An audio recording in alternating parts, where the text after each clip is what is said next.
Hey, footy fans, back for more footy fun with Footy Fin and an NRL. 2 rounds in now.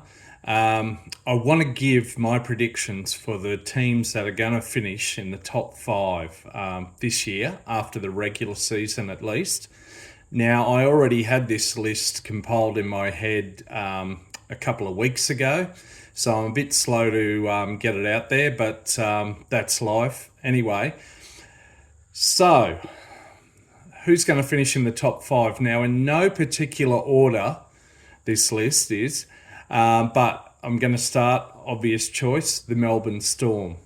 They were extremely disappointed to lose the grand final to the Panthers last year. They've had minimal changes in terms of personnel, and they will be all the more hungry. It's pretty hard to get a gauge on them so far this season because they've only played the lowly Eels, and they predictably smashed them. The Eels, by the way, are wooden spooners contenders, maybe favourites for the wooden spoon at this point. So anyway, Melbourne Storm is up there.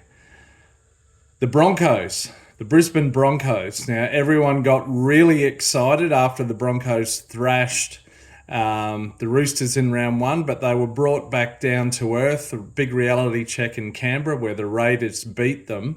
But there has been a lot of excitement about new coach Michael Maguire and his impact on things, some changes in the culture, evidently. So, look, it remains to be seen, but I can definitely see the Broncos finishing in the top five this season after the regular season.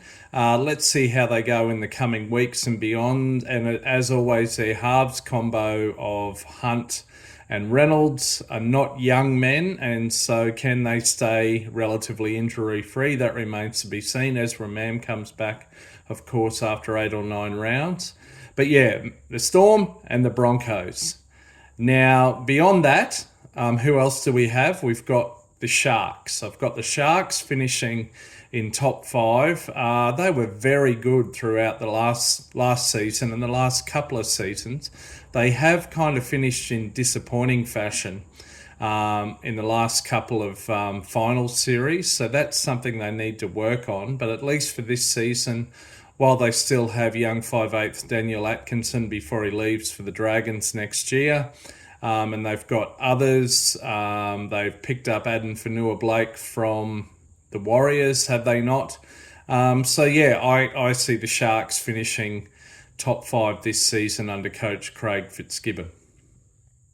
Who else have we got? We've got two left. The Penrith Panthers. I see them making the top five, even though, of course, they slumped to a really unexpected loss to the Roosters last Friday night. Dylan Edwards has evidently got a groin injury that could have him out for a long time. And if, say, either Cleary or Yeo or Martin get injured, then that could really change their prospects. But at the moment, I do see the Panthers finishing in the top five after the home and away season. They might just limp in there. I can't see them winning another premiership anytime soon, but I definitely do see them finishing in the top five. And rounding out my top five in no particular order for 2025 are the Bulldogs.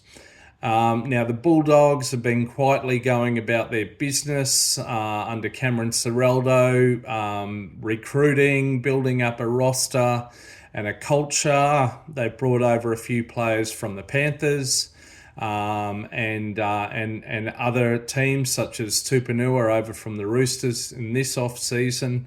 So I definitely see the Bulldogs finishing top five this season, maybe even better. Look, something is brewing there at Belmore. And indeed, I'm going to go one further and make a bold prediction. The Bulldogs are going to make the NRL Grand Final by 2027 at the latest. At the latest. They may well make it this year or possibly next season, but mark my words, by 2027 at the latest, we will see the Bulldogs in an NRL grand final. So there you have it. That's my predicted top 5 in no particular order for this season from Footy Fin. The Melbourne Storm, the Brisbane Broncos, the Cronulla Sharks, Penrith Panthers, and the Canterbury Bankstown Bulldogs. You heard it here first. Okay, bring on round 3. Can't wait, but until next time, you might find me out around the left edge. See ya.